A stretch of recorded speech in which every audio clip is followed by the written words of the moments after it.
இதுவரைக்கும் நாம ஒரு காமன் மேனா சோசியல் மீடியாவில் கேட்டுட்டு இருந்த எல்லா கேள்வியையும் இன்னைக்கு சுப்ரீம் கோர்ட் கேட்டிருக்காங்க. வெஸ்ட் பெங்கால் கிட்டையும் கொல்கத்தா போலீஸ் கிட்டையும். நாம கேட்கறதுக்கும் சுப்ரீம் கோர்ட் கேட்கறதுக்கும் வித்தியாசம் இருக்குல்ல.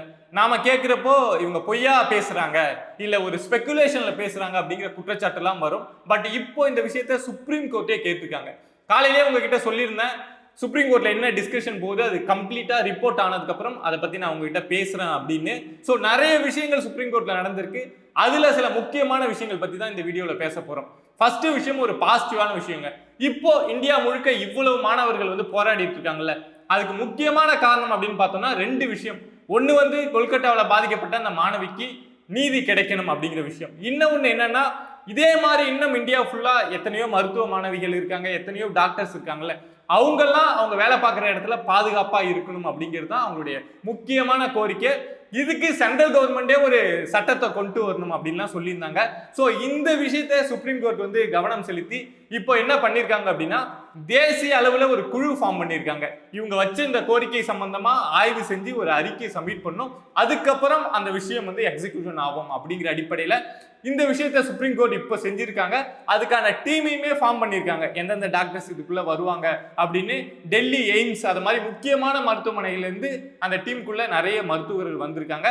ஸோ இப்படி சுப்ரீம் கோர்ட் செஞ்சதுனால இன்னொரு பாசிட்டிவான விஷயம் நடந்திருக்கு. என்ன அப்படின்னா, இப்போ இவ்வளவு மருத்துவர்கள் வந்து போராடிட்டு இருக்காங்கல்ல, ஒரு பக்கம் நீதி கிடைக்கணும் அப்படிங்கிறது உண்மை, அதுல யாருக்கும் எந்த சந்தேகமும் இல்லை. ஆனா இந்த போராட்டத்தினால நிறைய மருத்துவமனைகள்ல பேஷண்ட்ஸ் வந்து பாதிக்கப்பட்டு இருக்காங்க, ட்ரீட்மெண்ட் கிடைக்காம கஷ்டப்பட்டு இருக்காங்க. சோ அப்படிங்கிறப்போ இப்போ சுப்ரீம் கோர்ட் இந்த விஷயத்த சொன்னதுக்கு அப்புறம் நிறைய டாக்டர்ஸ் அசோசியேஷன் என்ன சொல்லியிருக்காங்க அப்படின்னா, நாங்க இந்த ஸ்ட்ரைக்கை வாபஸ் வாங்குறோம் அப்படின்னு சொல்லியிருக்காங்க. குறிப்பா FORDA federation of resident doctor association வந்து நாங்க இந்த ஸ்ட்ரைக்கை வாபஸ் வாங்குறதுக்கான டிஸ்கஷன் பண்றோம் அப்படின்னு சொல்லியிருக்காங்க. ஸோ இது ஒரு பாசிட்டிவான விஷயம்.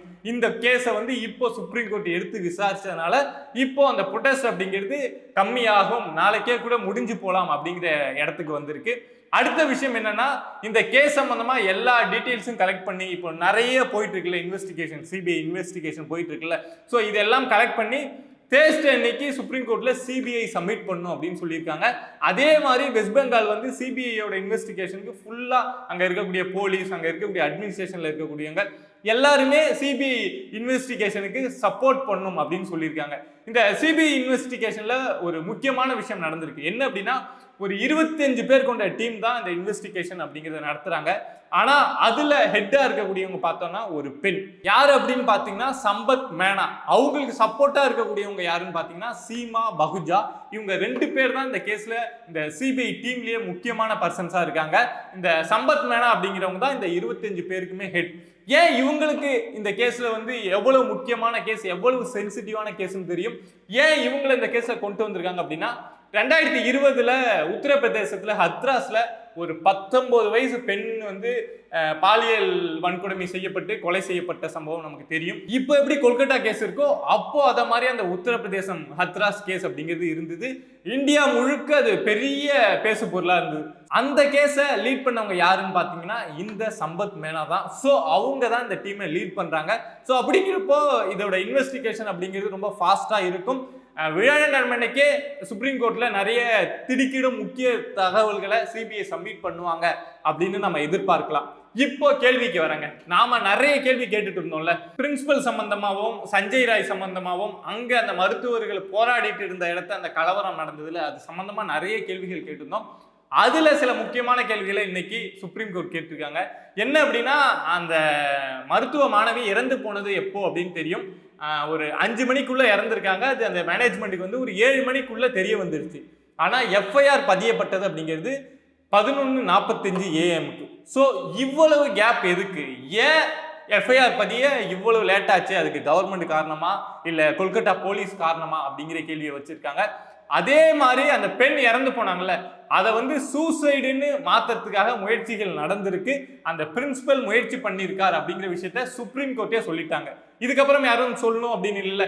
இதுக்கப்புறம் அந்த பிரின்சிபலை பத்தி பேசக்கூடியவங்க வந்து அவர் மேல இருக்கக்கூடிய கோபத்துல பேசுறாங்க அப்படின்னு சொல்ல முடியாதுல்ல. ஏன்னா சுப்ரீம் கோர்ட்டே இந்த விஷயம் சூசைடுன்னு இந்த விஷயத்த மாத்துறதுக்கு முயற்சி பண்ணியிருக்காங்க அப்படிங்கிற விஷயத்த சுப்ரீம் கோர்ட்டே சொல்லிடுச்சிங்க. இன்னொரு விஷயம் என்னன்னா, அந்த பெண் இறந்ததுக்கு அப்புறம் அங்க இருக்கக்கூடிய மருத்துவ மாணவர்கள் வந்து அந்த ஆர்ஜி கர்க் அந்த காலேஜ் முன்னாடி போராடிட்டு இருந்தாங்கல்ல. ஸோ ஒரு நைட்டு வந்து ஒரு 50 பேர் ஒரு ஆர்கனைஸ்டா வந்து ஒரு லாரியில வந்து அந்த காலேஜ்குள்ள போயிட்டு தான் அங்க இருக்கக்கூடிய சிசிடிவி அந்த செமினார் ஹால் எல்லாத்தையுமே டேமேஜ் பண்ணாங்க.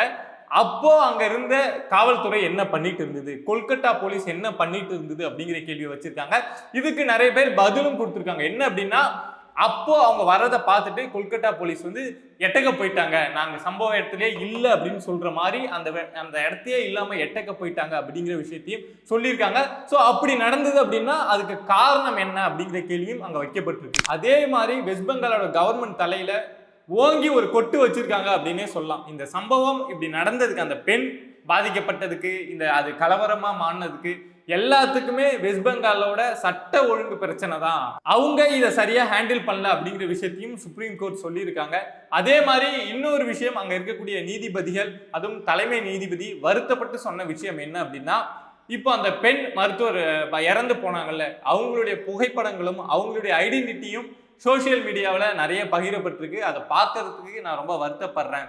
இதை மாதிரி ஒருத்தவங்க பாதிக்கப்படுறப்போ இதை மாதிரி விஷயங்கள் பகிரப்படக்கூடாது, ஷேர் ஆகக்கூடாது அப்படின்னு நினைக்கிறேன் அப்படின்னு சொல்லியிருக்காங்க. லாஸ்ட்டாக ஒரே ஒரு விஷயங்க, தேர்ஸ்டே சிபிஐ என்ன சப்மிட் பண்ண போகிறாங்களோ அந்த பேப்பரில் என்ன ரிப்போர்ட் இருக்கோ அதுதான் இந்த கேஸை இனிமேல் அடுத்த விஷயத்துக்கு நகர்த்திட்டு போவோம். ஸோ தேர்ஸ்டே அன்னைக்கு இந்த விஷயத்தில் என்ன நடக்குது அப்படின்னு இன்னொரு வீடியோவில் பேசுவோம்.